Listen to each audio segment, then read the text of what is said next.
Buonasera a tutti. C'est le lendemain. On a pris notre petit déj à base de petits gâteaux siciliens avec du café.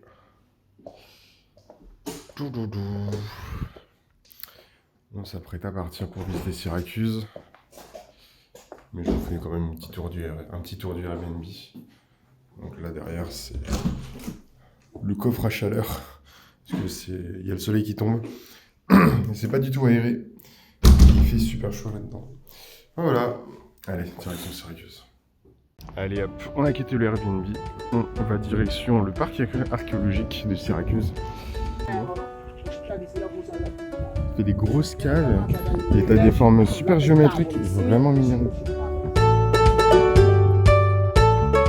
Imaginez-vous au cœur d'une carrière exploitée dès le 5e siècle avant Jésus-Christ où des milliers de tonnes de calcaire furent extraites pour bâtir les monuments majestueux de Syracuse. À l'ombre, au frais.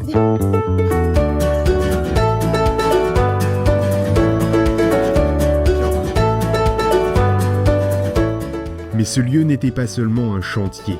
Il se transforma en prison pour les ennemis vaincus, notamment les 7000 Athéniens capturés en 413 avant Jésus-Christ, dont peu survécurent à ces conditions terribles.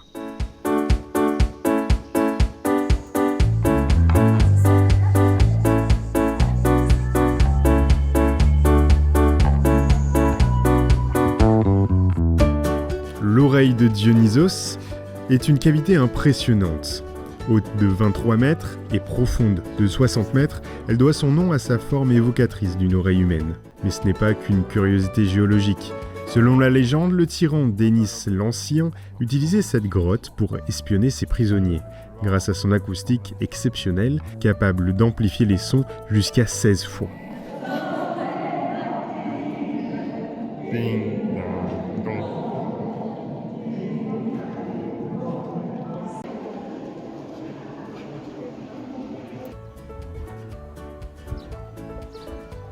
C'était magnifique. Donc, au début c'était une carrière, puis c'est devenu une prison parce que forcément c'est plus simple quand il y a des dizaines de mètres de pierres de murs qui viennent bloquer le prison. Et ensuite c'est devenu un jardin pour planter des oliviers, des citronniers.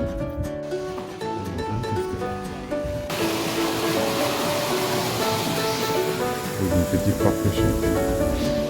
Vas-y, rentre.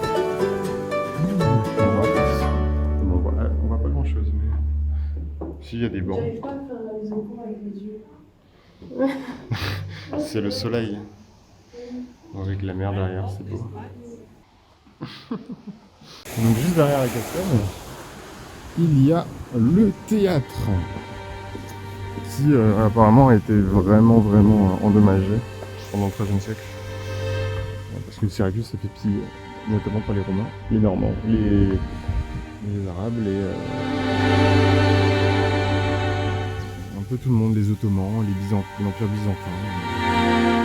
Ça là-bas, c'est une cathédrale, une église. Ça va mieux la mise au point? Oui, ça va bien. Et là-bas, il y a un gros nuage bien noir. Heureusement, on n'est pas à côté de l'Etna, sinon, fallait courir. Nous avons dans un premier temps un théâtre grec qui est creusé dans la roche au 5e siècle avant Jésus-Christ et qui a vu passer des œuvres majeures de la tragédie grecque. Une anecdote fascinante concerne les noms gravés sur les gradins. À l'est, les noms des dieux et à l'ouest, ceux des familles royales. Au XVIe siècle, les Espagnols ont réutilisé les pierres du théâtre pour fortifier l'île d'Ortigie, ce qui explique pourquoi certaines parties de la Seine ont disparu aujourd'hui. Donc là, on arrive à l'amphithéâtre. Qui est en gros de l'autre côté de la route. Nous voici à l'amphithéâtre romain de Néapolis. Construit entre le 2e et le 3e siècle après Jésus-Christ, cet édifice impressionnant a accueilli des spectacles spectaculaires, notamment des combats de gladiateurs et des chasses aux animaux sauvages. L'amphithéâtre est célèbre pour ses passages souterrains encore visibles aujourd'hui. Ces tunnels servaient à introduire discrètement les gladiateurs et les animaux dans l'arène. Une légende locale raconte que certains de ces passages auraient été utilisés comme cachettes secrètes lors des invasions médiévales. Au XVIIIe siècle, l'amphithéâtre fut réaménagé par l'ordre des chevaliers de Saint-Jean de Jérusalem qui en fit un site archéologique. Malheureusement, les tremblements de terre ont endommagé une grande partie de la structure, mais son plan ovoïde reste parfaitement identifiable. Et hop là. On a changé d'endroit de parking, on n'est pas allé très très loin, une dizaine de minutes en voiture parce qu'il y a des bouchons. Mais on est vraiment au bord du centre historique, qui est par là-bas je crois. Oui, ça a cramé. Voilà, petit parking tranquillou. Ça va le faire, c'est gratos, il y a de la place. Et direction le centre. Oui. Hein, le Pour centro. Et on va manger, ouais. On va manger parce que l'idée c'est de rouler un peu toute l'après-midi pour arriver en fin d'après-midi à Agrigente. Non, c'est Agrigento. Agrigento. Hop là, on est arrivé dans un des parcs jardins de Syracuse. Qui a une église. De Pokémon. De quoi? Elle a dit que j'étais un Sacha de... J'ai pas de Pikachu, ok? Là c'est atypique cette église. Alors qu'on entre dans la vieille ville, l'île d'Ortygia, laissez-moi vous guider à travers son histoire. Fondée en 734 avant Jésus-Christ par des colons grecs venus de Corinthe, Syracuse est rapidement devenue l'une des cités les plus puissantes et influentes de la Méditerranée antique. L'île d'Ortygia, où nous sommes, fut le premier site occupé par ces colons. Son emplacement stratégique entouré par la mer en faisait une forteresse naturelle idéale. Durant son âge d'or, Syracuse rayonnait comme un centre culturel et artistique majeur du monde grec. Et voici le temple d'Apollon, un monument emblématique situé à l'entrée nord de l'île d'Ortygia, juste après la Porta Ubieca. Ce temple est considéré comme le plus ancien temple dorique de Sicile, datant du début du VIe siècle avant Jésus-Christ. Il a été construit pour honorer Apollon, le dieu grec de la musique, de la poésie et de la lumière. Observez les colonnes massives qui caractérisent ce temple périptère. Au fil des siècles, il a subi plusieurs transformations. Il est devenu une église chrétienne, une mosquée arabe, puis a intégré une église normande, et enfin, une caserne espagnole. Il y a quand même 2 colonnes entières. Vous voyez voilà, la taille de ce temple, sachant qu'il y avait des colonnes vraiment tout autour de ce bâtiment. Aujourd'hui, il reste un symbole puissant de l'architecture dorique antique et du patrimoine culturel de Syracuse. Ces ruelles, étroites et sinueuses, conçues pour protéger les habitants des vents violents et de la chaleur, sont un héritage direct des influences arabes et médiévales qui ont marqué l'île. Les ruelles d'Ortygia reflètent une urbanisation complexe, mêlant influences grecques, romaines, arabes, normandes et baroques. Ces espaces étaient pensés pour favoriser la fraîcheur tout en offrant un refuge intime. Une église toujours en activité. Enchaînement de tuk-tuk. C'est magnifique. Ouais, pour des mariages en vrai, ça fait un vrai style. Hein. Ces ruelles ne sont pas seulement un décor. Elles racontent l'histoire d'une ville qui a traversé les invasions, les tremblements de terre et les reconstructions. Leur organisation en cadrans grecs originaux et leur adaptation au fil des époques font d'Ortygia un véritable musée vivant.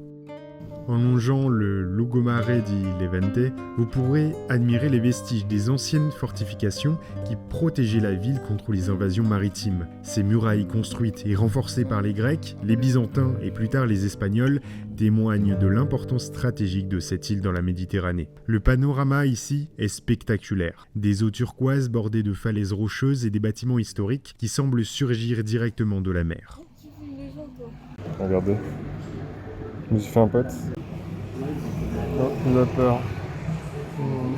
Ça a son charme. Mais l'eau est bien bleue. Un truc marrant, c'est que tous ces rochers-là, c'est les anciennes murailles de Syracuse qui sont dans l'eau. Du coup, toutes les pierres sont bien sculptées. Par contre, le sol est tellement blanc que c'est aveugle. Ça me détruit les yeux. Ça me détruit les yeux aussi.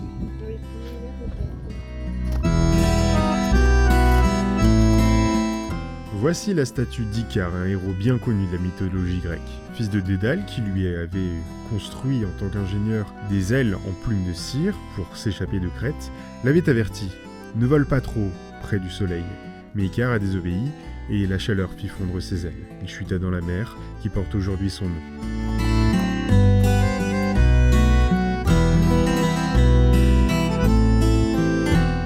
On continue avec le château Manias, une forteresse majestueuse qui domine la pointe sud de l'île d'Ortygie. Commençons par son nom, Manias. Il rend hommage à un général byzantin, Georges Maniakès qui, au XIe siècle, a repris Syracuse des mains des Arabes. Le château Manias est un véritable chef-d'œuvre médiéval. Son portail décoré est une merveille qui témoigne du raffinement architectural de l'époque.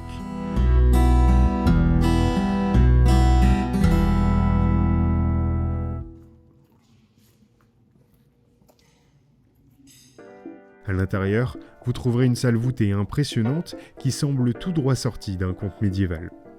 Les murs massifs, hauts de 12 mètres, ont été conçus pour résister aux attaques maritimes. Le château que nous admirons a été construit entre 1232 et 1240 par l'empereur Frédéric II du Saint-Empire. Frédéric II était un homme fascinant, roi, empereur et mécène des arts et des sciences. Il voulait faire de cette forteresse un symbole de pouvoir et de protection pour Syracuse. Saviez-vous que ce château n'a pas toujours été une simple forteresse ? Pendant plusieurs siècles, il a servi de résidence pour les reines de Sicile. Imaginez ces grandes dames se promenant dans les vastes salles voûtées du château avec la mer Méditerranée comme toile de fond. Mais l'histoire n'est pas toujours aussi glamour. Au XVe siècle, le château a été transformé en prison. Ses murs épais et ses douves profondes étaient parfaits pour retenir les prisonniers les plus dangereux. On dit même que certains prisonniers y ont laissé des gravures sur les murs, comme des traces de leur passage.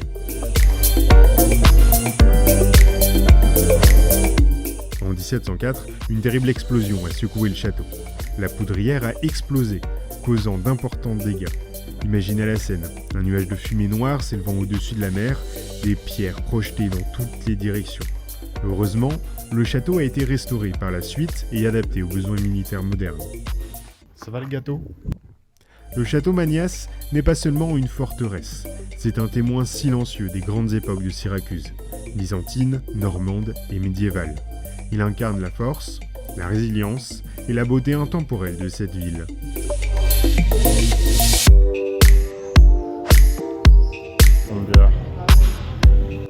Le bateau est immense.